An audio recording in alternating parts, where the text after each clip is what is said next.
Hello everyone, welcome to my YouTube channel care education purpose. তোমরা সবাই কেমন আছো?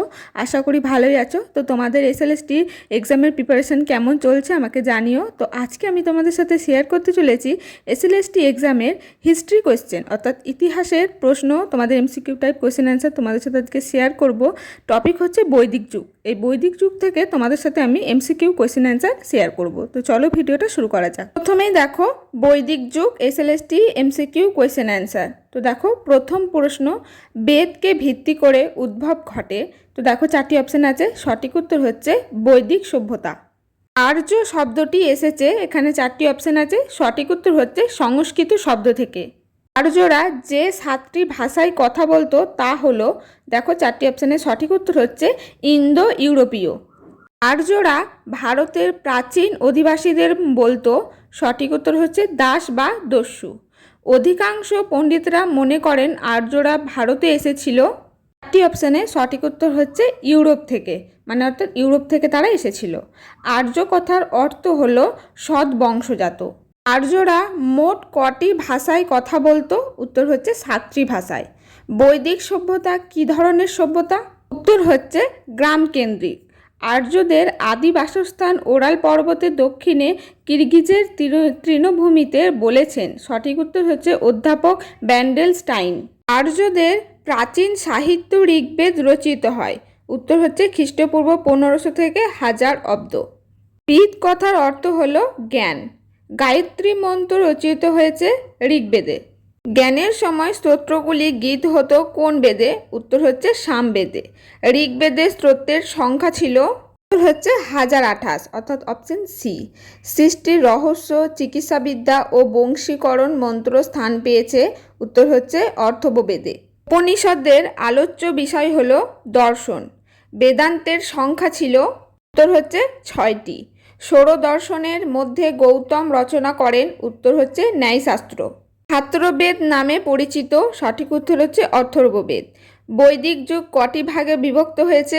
উত্তর হচ্ছে 2টি। 10 রাজার যুদ্ধের নায়ক সুদাস ছিলেন, সঠিক উত্তর হচ্ছে ভরত। 10 রাজার যুদ্ধের উল্লেখ আছে ঋগ্বেদে। কয়েকটি গ্রাম নিয়ে গঠিত হয়? তো দেখো এখানে 4টি অপশন আছে, সঠিক উত্তর হচ্ছে 20। গণপরিষদ সভা ও সমিতি শাসক কার্যে পরামর্শ দিত রাজাকে। নারীরা অংশগ্রহণ করত?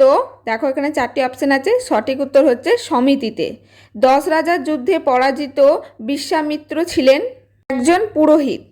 ঋগ্বৈদিক যুগে পরিবার ছিল পিতৃতান্ত্রিক। আর্যরা ভারতে প্রথম বসতি গড়ে তোলে? দেখো 4টি অপশন আছে, সঠিক উত্তর হচ্ছে সপ্তসিন্ধু অঞ্চলে। আর্যরা ভারতে আসে আনুমানিক? তো দেখো এখানে 4টি অপশন আছে, কোন খ্রিস্টাব্দে সেটা কিন্তু তোমাদের এখানে সঠিক নির্বাচন করতে হবে। সঠিক উত্তর হচ্ছে 1500 খ্রিস্টপূর্বাব্দে। হস্তিনাপুর কোন রাজ্যের রাজধানী? উত্তর হচ্ছে কুরু। বৈদিক সমাজ ছিল? 4টি অপশন আছে, সঠিক উত্তর হচ্ছে পিতৃতান্ত্রিক। আর্যদের প্রথম 3 বর্ণের মানুষের সেবা করত? 4টি অপশানে সঠিক উত্তর হচ্ছে শূদ্ররা। আর্য সমাজের শ্রেষ্ঠ সম্প্রদায় ছিল? 4টি অপশানে সঠিক উত্তর হচ্ছে ব্রাহ্মণরা। আর্যদের আশ্রম সংখ্যা ছিল? দেখো এখানে কটি এখানে অপশান আছে, উত্তর হচ্ছে 4টি। চতুরাশ্রমের প্রথম এবং শেষ আশ্রম ছিল? এখানে 4টি অপশান আছে, সঠিক উত্তর হচ্ছে ব্রহ্মচর্য ও সন্ন্যাস। ঋগ্বৈদিক যুগে আর্যদের সমাজ ব্যবস্থার ভিত্তি ছিল? উত্তর হচ্ছে পরিবার। ঋগ্বৈদিক যুগের বিদুষী নারী ছিলেন না? উত্তর হচ্ছে গার্গী। পরবর্তী বৈদিক যুগের বিদুষী নারীরা হলেন? উত্তর হচ্ছে গার্গী ও মৈত্রী। বৈদিক যুগের ভিষক বলা হতো? উত্তর হচ্ছে চিকিৎসকদের। কুশিত কথার অর্থ ঋণের উল্লেখ আছে কোথায়? দেখো 4টি অপশন আছে, সঠিক উত্তর হচ্ছে বেদে। বেদে উল্লেখিত বাণিজ্য শব্দটির অর্থ হলো, এখানে 4টি অপশানে সঠিক উত্তর হচ্ছে বণিক পুত্র। বেদে কৃষ্টি বলতে বোঝানো হয়েছে কৃষকদের। বেদে শত অরিত্রণ বলতে উল্লেখ করা হয়েছে? উত্তর হচ্ছে শত নৌকা। বেদে উল্লেখিত সুতমা নৌর বলতে বোঝায়? উত্তর হচ্ছে বড় নৌকা।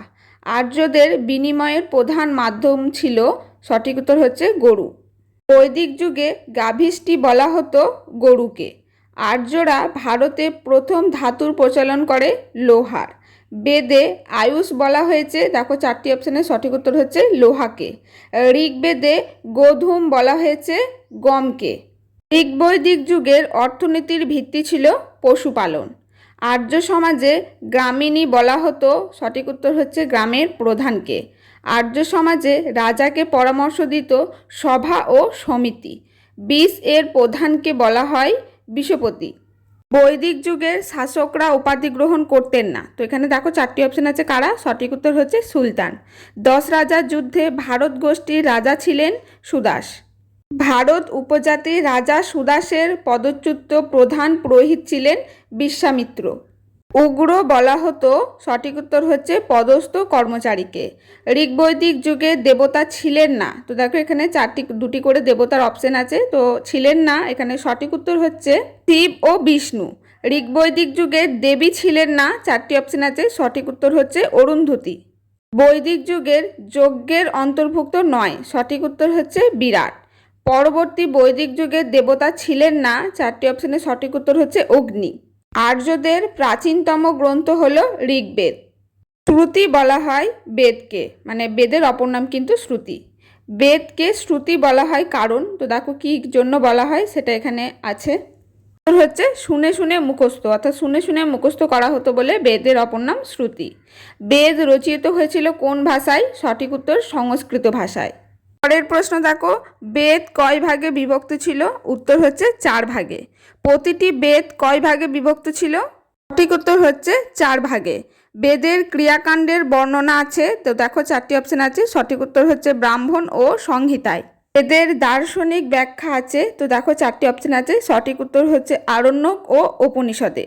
তো দেখো এই 70টি এমসিকিউ কোয়েশ্চেন অ্যান্সার বৈদিক যুগ থেকে আমি তোমাদের সাথে শেয়ার করলাম। তোমরা যারা এসএলএসটি এক্সাম দেবে, তোমাদের সিলেবাসে ইতিহাসে যেটি আছে, তো তোমরা দেখে নিও। আজকের ভিডিওটি এই পর্যন্তই। যদি ভিডিওটি ভালো লাগে একটি লাইক করে দিও, আর যদি অন্য কোনো টপিকের ভিডিও চাও আমাকে কমেন্ট সেকশনে অবশ্যই জানিও, আমি সেই টপিকের উপর ভিডিও করার চেষ্টা করব।